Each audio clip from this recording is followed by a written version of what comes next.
Alors, sur l'article 1 bis A, j'ai une demande de parole de M. Robert Navarro.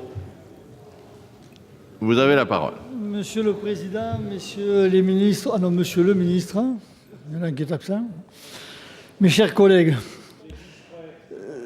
cet article demande au Conseil d'orientation des retraites de remettre au gouvernement et au Parlement un rapport faisant le point sur la situation financière des régimes de retraite, l'évolution du taux d'activité des personnes de plus de 55 ans, l'évolution de la situation de l'emploi, ainsi qu'un examen de l'ensemble des paramètres de financement des régimes avant le 31 mars 2018.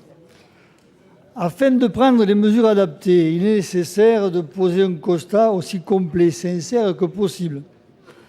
C'est pourquoi je vous invite à compléter cet article afin que ce rapport reflète l'ensemble des paramètres que nous devons prendre en compte pour nos décisions, comme les inégalités hommes-femmes, par exemple, criantes au niveau des salaires et des retraites.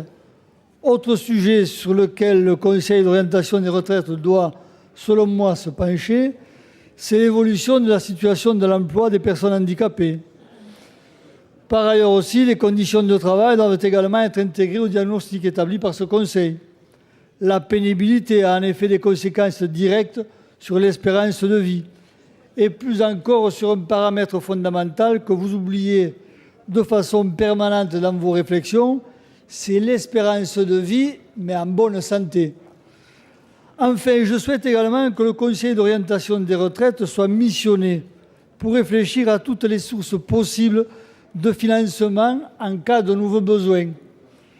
Vous le voyez, Monsieur le ministre, si je ne suis pas favorable avec mes amis à la création de nouvelles structures et à un empilement brouillon des responsabilités telles que vous le proposez dans l'article 1, je suis en faveur de l'établissement d'un diagnostic sincère et aussi complet que possible.